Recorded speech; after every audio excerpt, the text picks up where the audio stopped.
UFC 311 just wrapped up, and that was one of the best main cards we've had in a while. Almost every fight on the main card had a finish except for the co-main, but even the co-main, that was probably the best fight, to be honest. Merab's pace is just insane, but first, we gotta talk about the main event. Islam Makhachev, he did what was exactly expected. Round 1 submission. I think a lot of people had him by round 1 finish, but I mean, he's got to be the lightweight goat at this point. He's so dominant. And if Armin was in there, I think he'd do a very similar thing. Maybe not as early on, but he definitely would have finished him at some point, I believe. But Islam's by far the best lightweight on the planet, and he's levels ahead of everyone else. I don't think Armin should get the immediate rematch since he pulled out, but we'll see what the UFC does.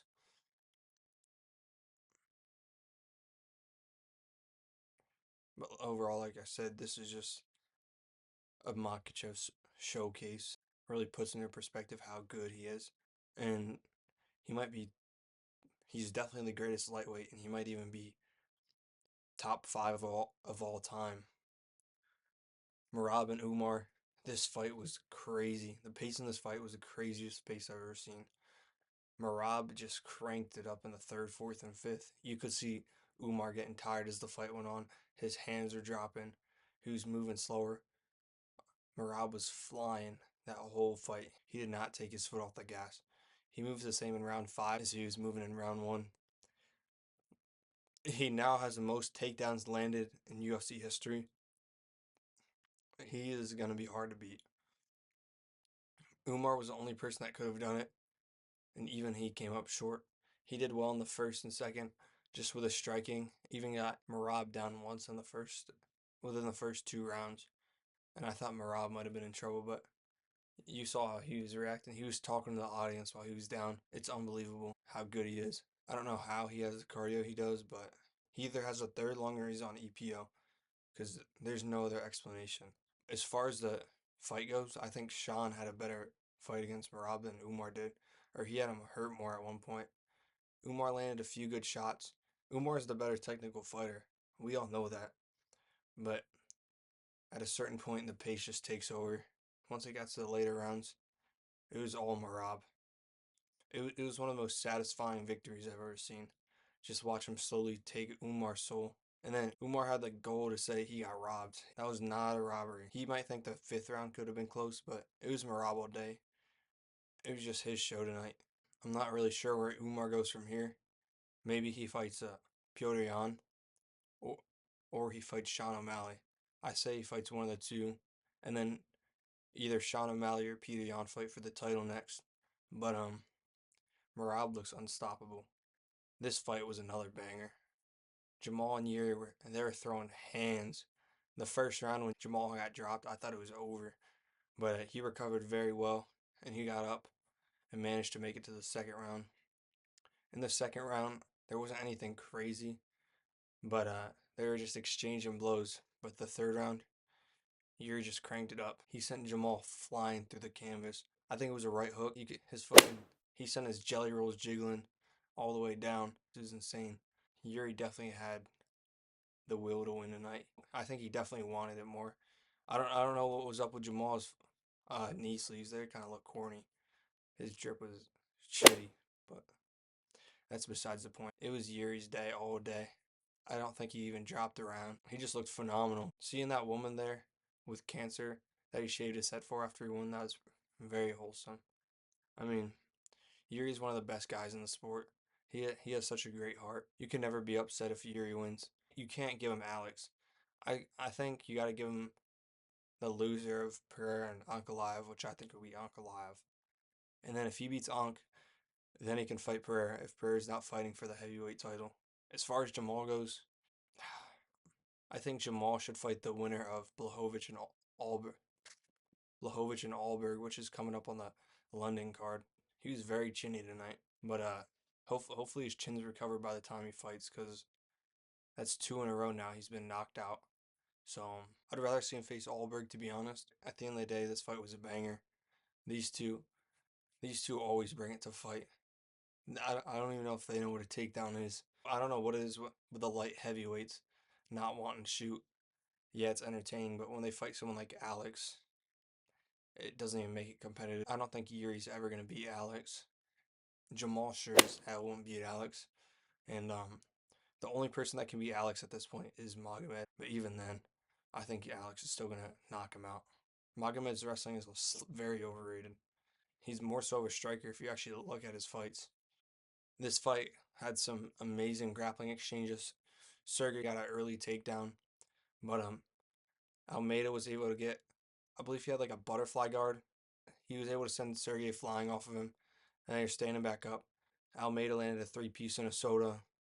He hurt Sergey bad on the fence. He took him down and finished it on the ground there. It was a very good performance from Almeida. It's exactly what I expected. I didn't expect him to get taken down by Sergey, but everything else I could have called. It was a dominant performance, to be honest.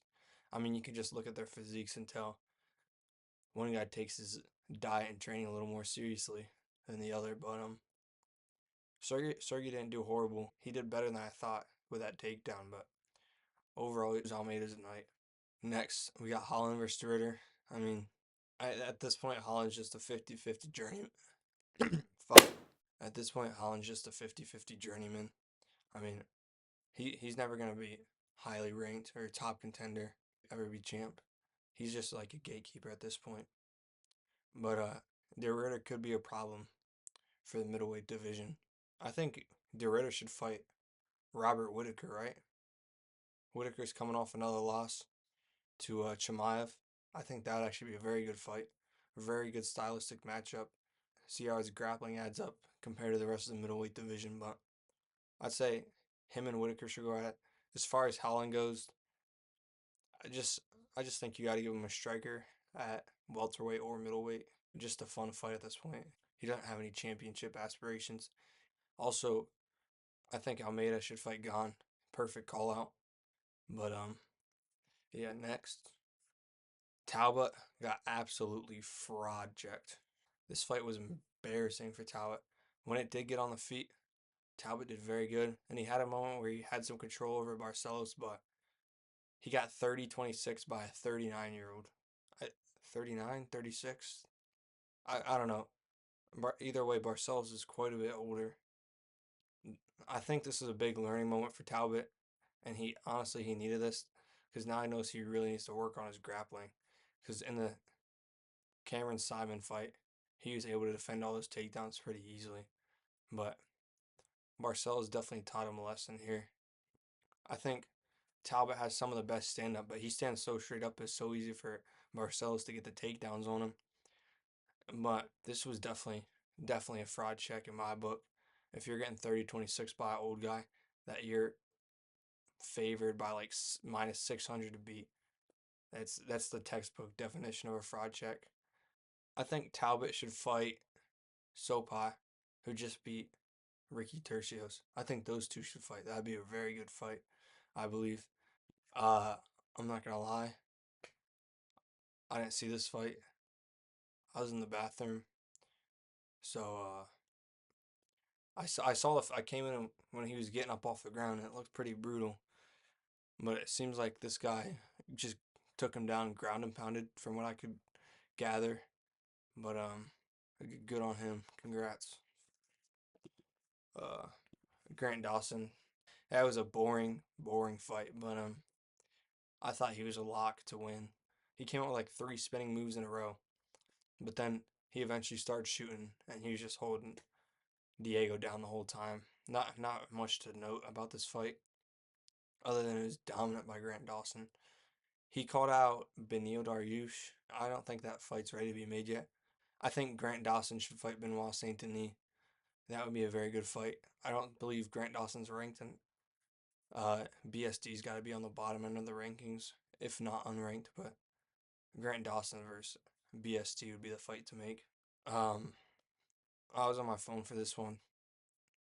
Alan Perez should fight bantamweight. What's bantamweight? I don't know, to be honest. Uh, This Nakamura sold. He fought like crap. He was just getting tagged up on the feet. Apparently, he's a good wrestler. I didn't see that. He had one submission attempt, a decent, half decent guillotine. Other than that, he what was what why were his coaches not telling him to shoot, and why wasn't he shooting? If he's so good at wrestling and he's getting knocked down on the feet, why does he not shoot? Why would you not go to your strengths? I don't understand that. It makes no sense to me. But Gafurov is a problem. His striking was on point, and his grappling was very good as well.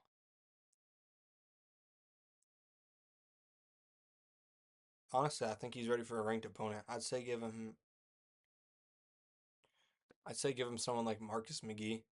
I think that'd be a very good fight. It would be an absolute banger. They're both very high level. So Gafurov versus Marcus McGee. Book it, Dana.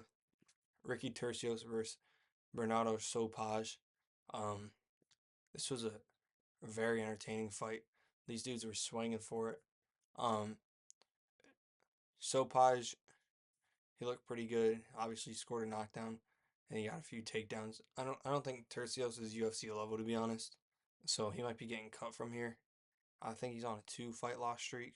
Could be 3. I don't think we'll see him again in the UFC. But as far as Sopaj goes, like I said, I think you got to give him Talbot. I think it would be a good rebound fight for Talbot and a good test, but he's not too high level. Obviously, he was neck and neck with Tercios. So, yeah, Sopaj, Talbot. I think that's the fight to make. Ulanbekov, Carpenter. Um, this fight was also pretty predictable. Ulanbekov just smudged him the whole time. Um, Carpenter did very well on the ground in the beginning. He was doing decent in the striking, but over time, Tagir just took over. He's just too big. He's like 5'10", 5'11". He was too much for Carpenter. Carpenter did very good though.